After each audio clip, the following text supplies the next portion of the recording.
Hello, I am Dr. Rakesh Redu. I am consultant neurosurgeon at Healing Hospital, sector 34 Chandigarh. Stroke की management किस तरह से करें?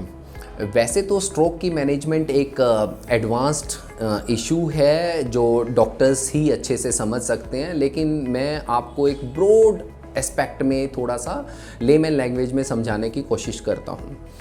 हमारे पास कोई पेशेंट स्ट्रोक के साथ पहुँचता है तो हमें ये देखना है कि इस्कीमिक स्ट्रोक है, हेमरेजिक स्ट्रोक है। तो सबसे पहले पेशेंट को हम जो इन्वेस्टिगेशन हमारे पास अवेलेबल है, सीटी स्कैन, हम पेशेंट का सीटी स्कैन करते हैं। अगर उसमें क्लॉट आ गया है, कोई क्लॉट है, तो क्लॉट का साइज़ छोटा है, कोई सर्जरी नहीं, वेट एंड वॉच करते हैं, ब्लड प्रेशर को ऑप्टिमाइज़ करते हैं, वो पेशेंट मैनेज हो जाता है। क्लॉट का साइज़ बड़ा है, ब्रेन में मास इफेक्ट बना रहा है, उसको सर्जरी की ज़रूरत है, तो हम पेशेंट को सर्जरी के लिए अर्जेंटली लेते हैं। उसमें उस क्लॉट को डीकम्प्रेस कर दिया जाता है, ब्रेन को लैक्स कर दिया जाता है ताकि बाकी का बचा हुआ क्लॉट को ब्रेन लाइज कर दे और धीरे धीरे पेशेंट रिकवरी की तरफ आए। स्ट्रोक पेशेंट की मैनेजमेंट थोड़ा टाइम कंज्यूमिंग रहती है, हॉस्पिटल में लंबा टाइम लगता है पेशेंट को ऑप्टिमम कंडीशन में आने के लिए, हमेशा लेके चलना चाहिए। दूसरे स्ट्रोक है इस्कीमिक स्ट्रोक। अगर मैं देखता हूँ कि सीटी स्कैन में कोई क्लॉट नहीं आया है, इसका मतलब इस्कीमिक स्ट्रोक है।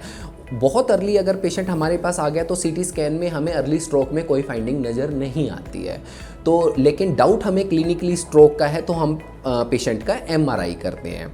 एमआरआई में एक्यूट स्ट्रोक बड़े अच्छे से डिफ्यूज़न इमेजेस पे दिख जाता है, हमें हाइपर एक्यूट दिखाई देता है, तो उससे पता चल जाता है। उसमें भी हम देखते हैं साइज़ कैसा है, छोटा साइज़ है तो जस्ट मेडिकल मैनेजमेंट और एंटी प्लेटलेट ड्रग्स आगे चलती हैं क्योंकि उसका इफेक्ट बॉडी पे कम होने वाला है।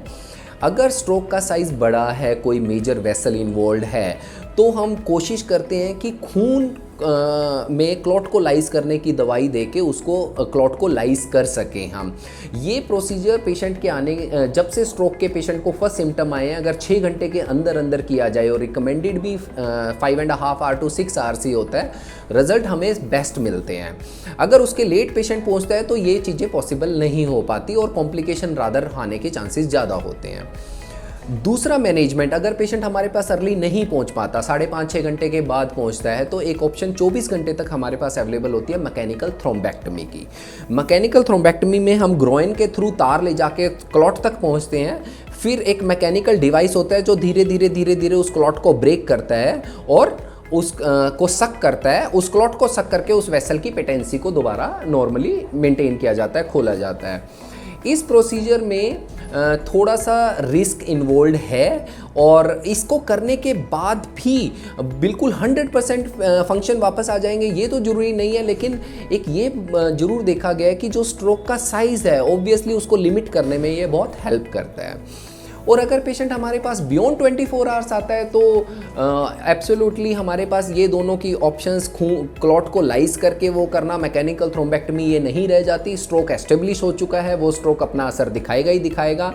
फिर हमारी सारी मैनेजमेंट प्रिवेंटिव एस्पेक्ट्स की तरफ चलती हैं कि जो पेशेंट की लाइफस्टाइल को हम उनकी कंडीशंस को, मेडिकल कंडीशंस को मॉडिफाई कर सकते हैं, दोबारा स्ट्रोक ना हो, और एंटी प्लेटलेट ड्रग्स चला के उनको स्ट्रोक से फर्दर बचा जा सके, हमारी ऑप्शन उधर तक ही लिमिटेड रहती है।